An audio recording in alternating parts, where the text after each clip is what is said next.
Hi, I'm Sarah Ellis, and this is the Squiggly Careers podcast, where every week we talk about a different topic to do with work and hopefully come up with some ideas for action and tools to try out that will help you to navigate all of the ups and the downs along the way with maybe a bit more confidence and control. And this week we're sharing a few episodes all about the topic of finding your focus. We know it's an area that lots of our listeners, and quite frankly, we would like some ideas on and some help along the way. So we've got a few episodes to share with you. Helen and I have done one of our normal Tuesday episodes, which is full of practical tools and coach yourself questions. But today you're going to hear my conversation with Johann Hari, where we talk about the ideas that he shares in his latest book, Stolen Focus. Together we explore what stops us from paying attention, how we can take back control of who and what we choose to focus on. I've been a fan of Johann's work for a long time. You've probably heard me talk or recommend his book Lost Connections before. And Stolen Focus is very similar to Lost Connections in that though it's a very different topic, what I really like about Johann's work is that he connects dots in a way that helps me to have a new perspective on something, on a topic that feels, to be honest, like it goes way beyond work, though today in our conversation we do very much focus on work. And I think whenever I finish reading his books, I always reevaluate my relationship with something. I reevaluate how I'm going to spend my time. I think about the changes that I want to make. It always leaves me with sort of a clear so what in terms of what I'm going to try to do differently. So I think his books do have a really profound impact on me. So I was really excited to get the opportunity to talk to him. And just before we dive into the conversation, a quick shout out to the other conversations you can hear in this series. So we have Helen talking to Sophie Devonshire and Ben Renshaw, all about how you can discover or perhaps rediscover and reconnect with the work that you love. So really finding that passion and enjoyment from your work. And you can also hear me talk to Emma Gannon about her new book, Disconnected, where we really talk a bit about how we can reclaim time for ourselves, how we can think about our relationship with technology, and also connect more with the work that we do. So I hope you enjoyed today's conversation as much as I did. I'll be back at the end to say bye.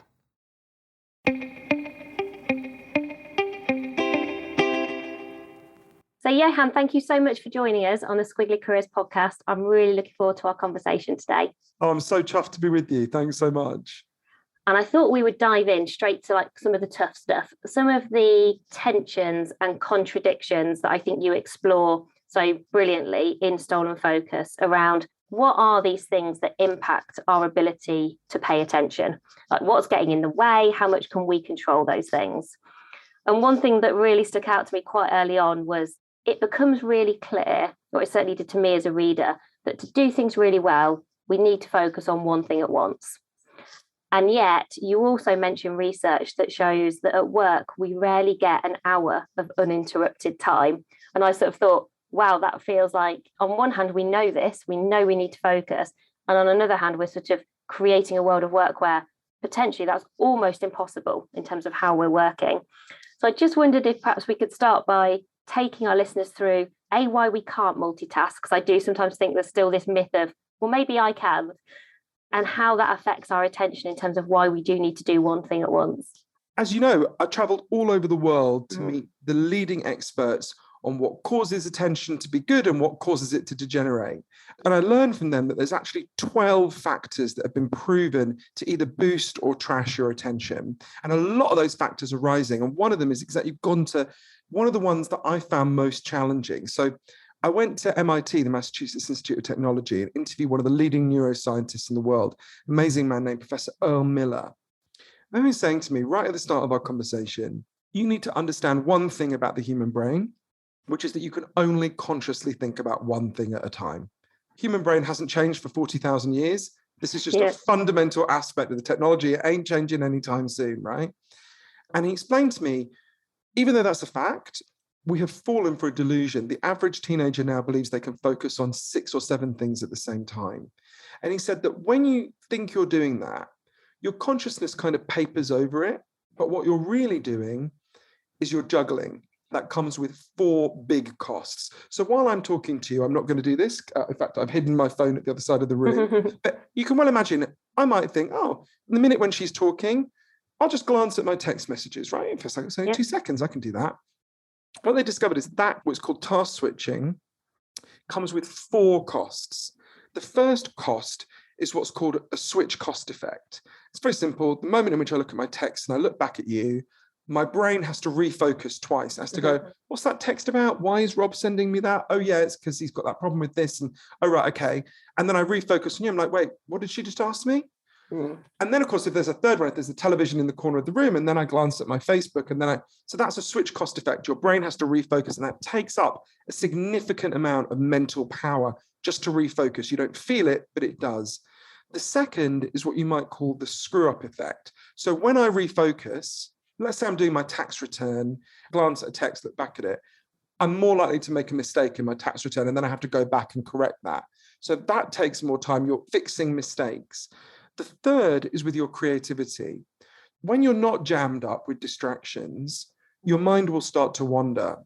One of the things that happens when your mind wanders is you think back over things people have said to you, things you've read, things you've experienced, and your brain will just start spontaneously to make connections between different things. It'll start to make sense of things. That's where creativity comes from. You connect 2 things that haven't been created before. If a huge amount of your mental bandwidth is taken on switching and refocusing all the time, you are significantly less creative. The fourth is it affects your memory. So it takes mental energy to translate your experiences into memories. It takes energy for your brain to do that. And if your brain is jammed up with switching, refocusing, what was that person just said on WhatsApp? What's the next person saying on WhatsApp? What's that on the television? Oh my God, is there a new variant? Wait, what? Oh my God, there's an email. Wait, how did I do this? Wait, I'm going to just read this book for a minute. If you're jammed up with all of that, your capacity to do all these things diminishes. So your brain is more jammed up, you make more mistakes, you remember less, and you're less creative. And when this was first explained to me, because he said it doesn't feel like that when you're doing it. Your consciousness papers over it to give the illusion of a seamless experience, but you're actually draining yourself. And I thought, okay, but that must be you only glance at the text for a second, that must be a small effect. In fact, this is a huge effect, and there's several studies that show us this. One is Hewlett-Packard, the people who do make printers that always break in my experience. But anyway, they did a small study among their workers, and they split the workers into 2 groups. The first group was told, whatever task you have to do, just do it, and you're not going to be interrupted. And the second group was told, do your task, but they interrupted them with heavy amounts of email and texting. So a little bit more than normal, but heavy. And then they gave them IQ tests after this. The people who were not distracted scored on average 10 IQ points higher than the people who were distracted. To give you a comparison point, if you or me got stoned now, if we spoke to Spliff together, our IQ would drop by about 5 points.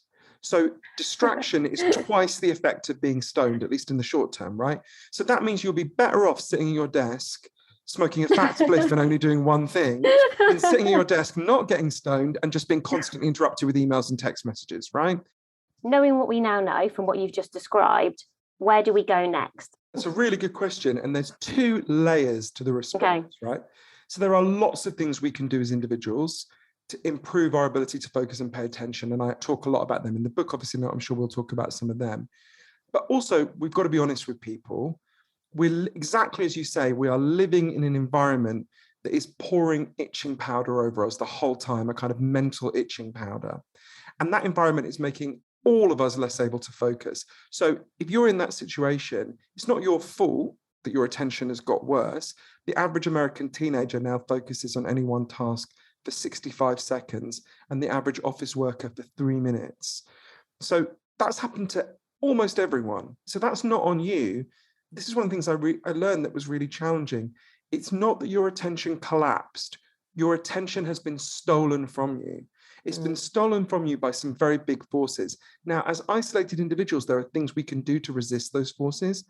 But we also, if we want to fully regain our attention, have to band together and take on those forces and challenge the forces that are ruining our attention. That can sound very fancy. So I want to give you a very practical example of a place that did that with really powerful effects, a place very close to us, in fact. So in France in 2016, they were having a lot of problems with le burnout, which I don't think your listeners need me to translate. And it turned out 35% of French people felt they could never unplug. their work required them to constantly have their phones on. When I was a kid, the only people who were on call were doctors and the Prime Minister. Now half the economy is on call, right? A lot of people at the moment feel they can't do the things they know they need to do. There's lots of things they don't know yet they need to do, but there's lots of things they do. So the French government, faced with this crisis of people just being exhausted, their attention atrophying, decided to introduce a simple law. It's called the right to disconnect. Very simple. Everyone has a legal right to have defined work hours from their employer, and everyone has the legal right to not have to check email or take work calls outside those work hours. So it just gives people back the time to spend with their children, to sleep, to properly switch off. And I spent time in Paris. This has really improved people's lives. So that's an example of individually, there are things you can do to reduce the amount you switch, right? I don't know if you can see it, but in the corner of my room, I've got a little white plastic K-safe, which is a K-safe is a plastic safe with a little lid that you can remove. You put your phone in it or whatever. You can put cookies if you've got a problem with eating that, whatever it could be. You put the lid back on, you turn the dial, and you can set it to lock your phone away for anything for between 5 minutes and a week. So at least 3 hours a day, I put my phone in that thing, and I put an app called Freedom on my laptop, which cuts me off from the internet. And that gives me back my ability to pay attention at an individual level. But a lot of people will listen and go, well, I can't do that. I'll get fired if I do that. I can't just say I'm not going to look at Slack, right? Or whatever it might be.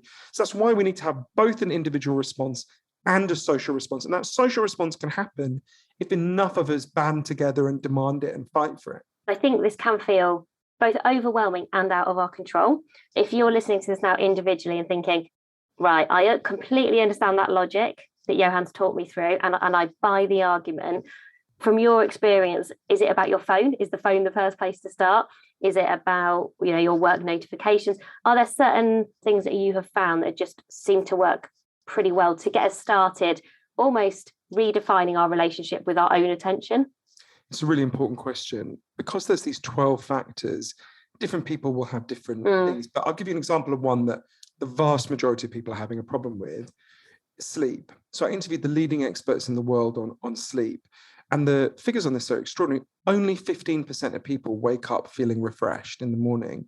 And I had a real epiphany about this when I spent 3 months completely off the internet with no smartphone for research for the book. And I went to this place called Provincetown, which is in Cape Cod, a little place by the beach. And I didn't have any devices. And I found myself going to sleep much earlier because I would read a physical book, which doesn't, because as we know, glowing devices wake you up, although you don't realize it. And I found myself going to sleep when it got dark and waking up when the sun came up, which I had never done since I was a baby. I don't think, since I was a small child. And one morning, about a month into it, I remember I'd woken up and I was standing in the kitchen and I said to myself, I feel really strange. What is this feeling? And I couldn't place it. And I was standing for about a minute and I realized I'd woken up and I wasn't tired. I'd woken up and I didn't want any caffeine. Right? I was refreshed I genuinely don't remember having ever experienced that before. I must have experienced it as a kid, but I don't remember that. So it was really interesting later to go and interview all these leading experts on sleep. And they discovered, so we now sleep on average an hour less than people did in 1942. Children sleep 80 minutes less, and children particularly need sleep. I interviewed this amazing man named Dr. Charles Czeisler, who's the leading expert on sleep. He did this experiment that really haunted me. He combined these two technologies. He combined a technology that can scan your eyes to see what you're looking at with a technology that scans your brain to see what's happening in your brain. So it's looking at it at the same time.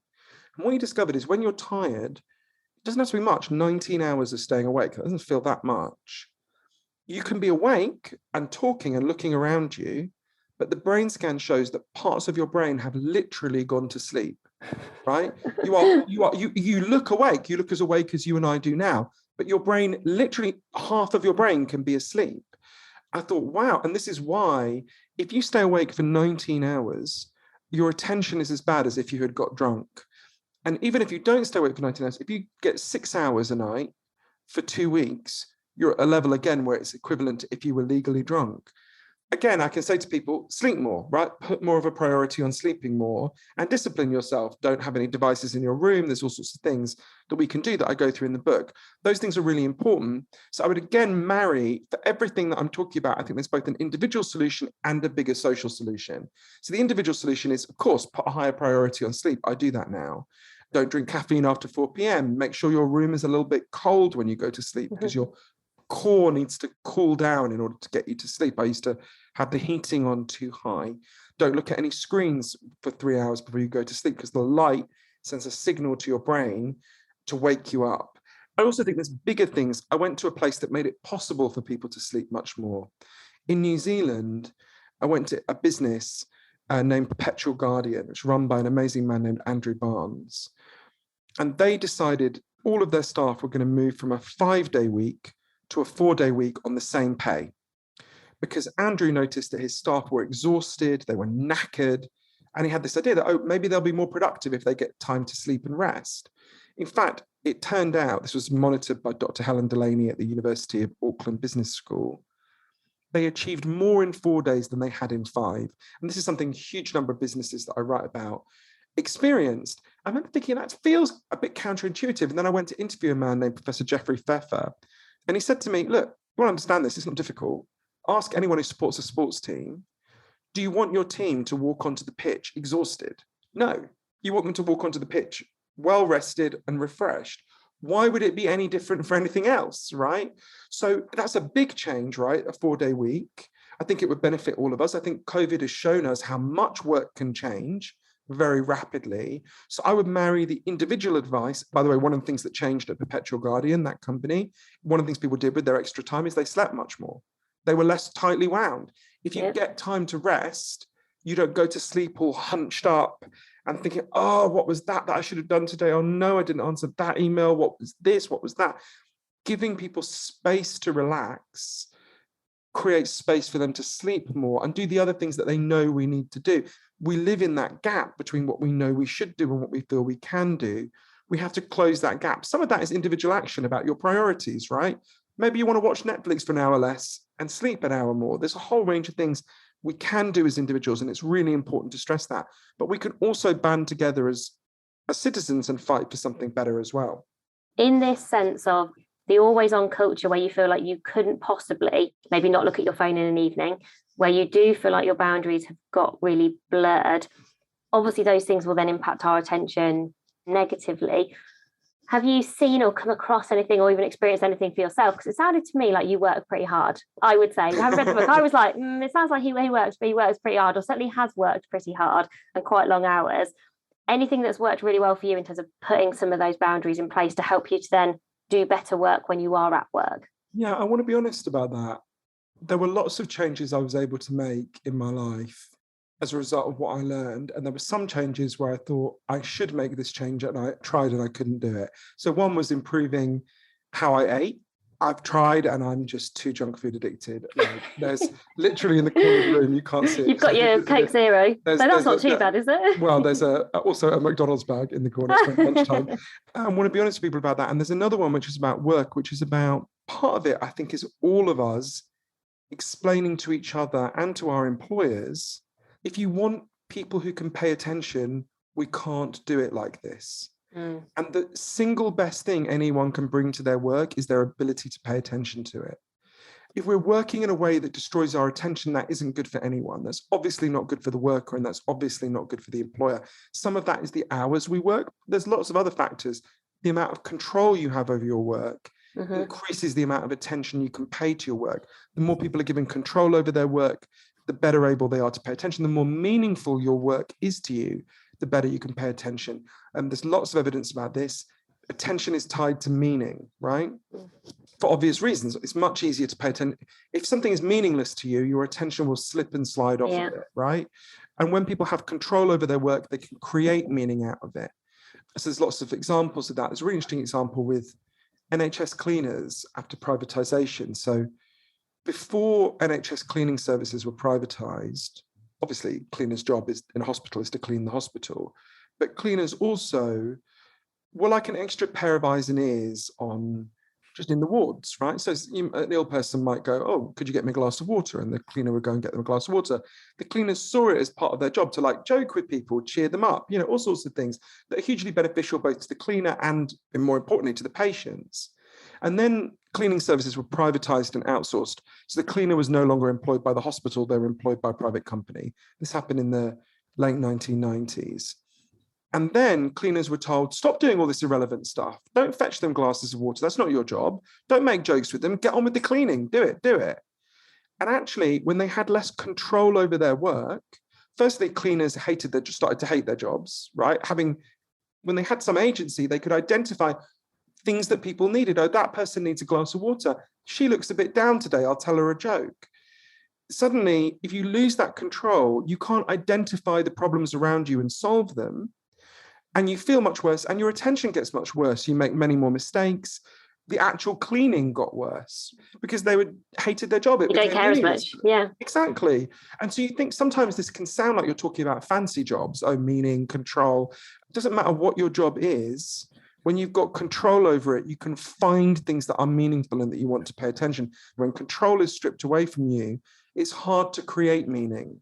So I would say that's a really important element of this. And it's partly about changing the culture. Just to go back to myself, narcissistically, for a really long time, and I think still this is in my head very much, we think of a day when you've done a good day's work as a day when you get to the end of it and you're exhausted and wiped out. I get like that. This is in our head. This is so deep in our culture that overwork is hard work. And I feel that still when I've had a day when, like today, I'm doing like 6 interviews. I'll get to the end of the day and there'll be a little bit of me that will feel this Puritan.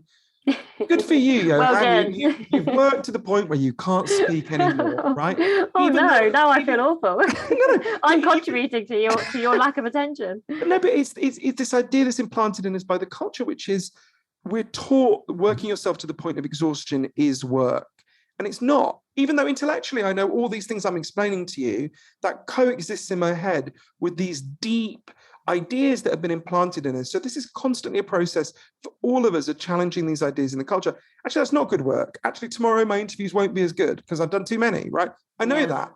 And yet this idea still drives us. So I think there's a lot of these things we have to challenge in ourselves, in the culture, and in our workplaces, and just in the society more generally. And they're all interacting with each other, these different things we need to challenge.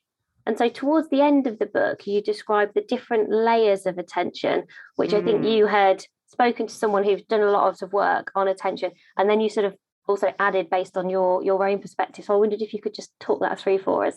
Oh, yeah, this is an amazing guy called Dr. James Williams, who I interviewed in Moscow. So James was a Google engineer for many years. And now he left and became like one of the leading philosophers of attention. You should also have him on. He's great. And James argued that there are essentially 3 kinds of attention. So the first is your spotlight. Your spotlight is when you want to do an immediate task, right? So I want to go to the fridge and get a Diet Coke. I want to finish reading this book. I want to go to the shops and get a pint of milk, whatever it might be. So it's immediate. And your spotlight, that's the dominant form of attention that we think about. When we think of being distracted, we think, oh God, I want to finish this book, but my phone keeps pinging. I want to play with my son, but my boss keeps messaging me, whatever it might be, right? You're kind of in the now, is that right? Like what you want to do now? Exactly. It's an immediate task. And when your spotlight is disrupted, you can't do that immediate task. The second layer is what he calls your starlight, which is your medium or longer term goals. So it's not, I want to go to the shops and get a pint of milk. It's, I want to set up a business. I want to be a good dad. It's called starlight because when you're lost in the desert, you look to the stars and you see what direction you're traveling in. So your starlight are your longer term goals.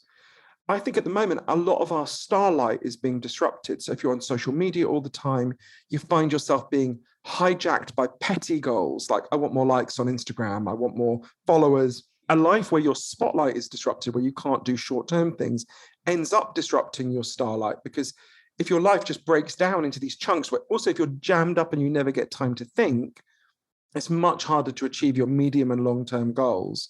And actually, when you start not being able to achieve those goals, it's very easy to just go, oh, fuck it, I'll just do some more tweets. And you can see how I'll do the easy thing. Yeah, exactly. The dopamine hit thing. Exactly. It just feeds on itself.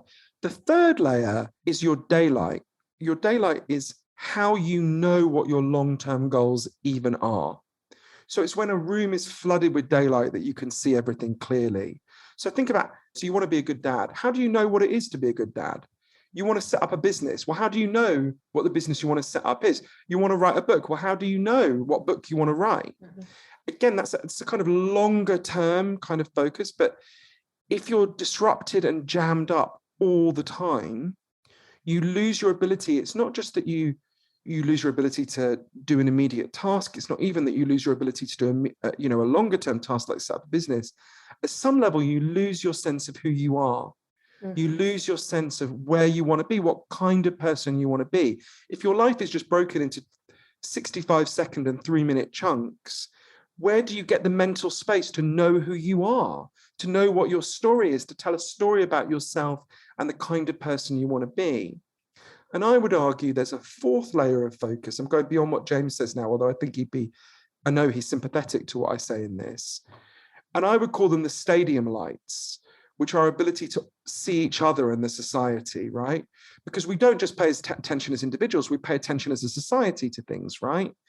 You can really see that is breaking down now, that capacity for us to sensibly pay attention to collective problems, think about solutions and solve them, right? I think a lot about, for example, when I was a kid, there was a crisis, a very serious global crisis. It was discovered that in hairsprays and fridges, there was something called CFCs, a kind of chemical that was destroying the ozone layer, which protects the Earth from the sun's rays. There was a huge hole in the ozone layer forming above the Arctic, and it was going to melt the Arctic. I remember having nightmares about this when I was like 7, right? And what happened was the science was explained to ordinary people. Ordinary people understood the science, they distinguished it from lies, and together we pressured our politicians to act. They banned CFCs. We kept up the pressure for years until they banned the CFCs. And now the ozone layer is healing, right? It's a really good model of how you can respond to science.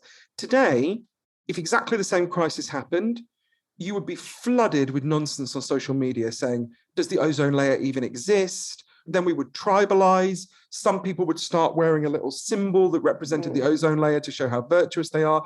And some other people would start filming themselves spraying hairsprays into the sky to anger the people wearing the ozone. We would just tribalize and it would break down, right? I believe because of how the business models that drive social media work, which are based on invading and hacking your attention and making us angry, because that makes money for the social media companies, we've lost our ability to use those stadium lights, to see each other clearly, to solve our problems. So attention is a form of light. And I think in those 4 ways, we are losing our light. But that doesn't have to happen. There are all these practical ways, individually and collectively, we can get that light back. And this is perhaps an unfair question. If you were to fast forward to this time next year, if you were thinking about something that you would love to be true because of the research that you have brought together on Stolen Focus and the way that you have shared that work in a way that's very practical and accessible for everybody, what do you hope the impact is that the book will have made? You know, it's funny because one of the things I learned with my previous books is that very often the most moving thing is something that comes totally out of left field that I couldn't have at all predicted.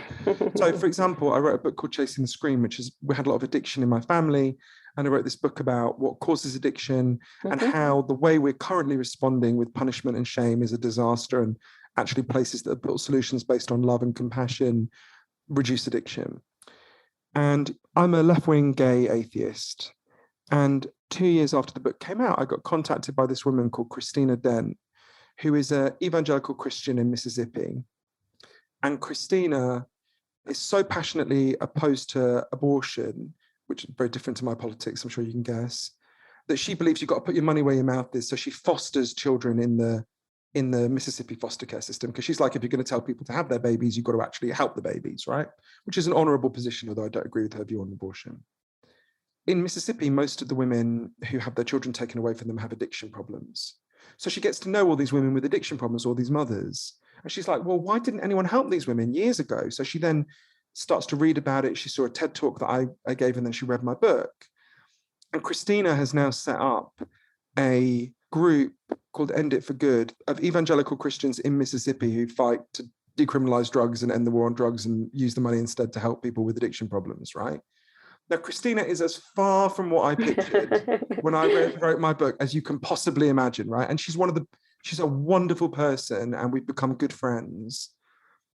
So I guess the honest answer is I'm hoping there's someone like Christina out there who I can't even picture right now, who will come completely out of left field and say, there was this thing in the book that I connected with that helped me to do this. So I think about just the crazy mixture of people who've responded to my previous books. And if you could share with everyone just one piece of advice, it might be career advice or life advice, what would that be? And it can be your own advice, just something you found really useful to kind of guide your career, or perhaps some advice that someone else has given you that's just really stayed with you. Yeah, I mean, there's loads of examples, but in terms of careers, there's an American writer called David Brooks, who I really like, who gave a really good piece of career advice, which is, or just advice generally, actually. There's two ways you can think about the stuff you do in your life, right? He says you can think about CV values or eulogy values, right? So you want to picture two things, about to decide whether to do something. One way you can picture it is you can picture it on your CV. Will this look good on my CV, right? And that has value, of course. Another way you can think about it is, how will this sound in my eulogy? So you picture you're dead. What do you want people to say about you at your eulogy, right? And that's quite different to what you'll do for your CV. Now, there'll be some things that'll overlap. Maybe you want to go and trek the Amazon jungle, and that looks good on your CV, and it looks good in your eulogy. Yeah. But there's a lot of things. I mean, actually, often we end up making decisions that look good neither on the CV nor in the eulogy. But I think it really helps to pull back and think in terms of the longer arc of your life. What kind of life do you want to have?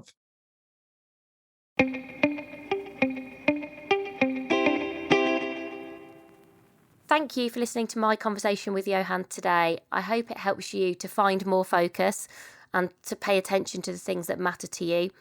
If you do get a moment to rate, review and share the podcast with other people, we always really appreciate it. We read every review and it helps us to continue to share Squiggly with more people in more places. So thank you.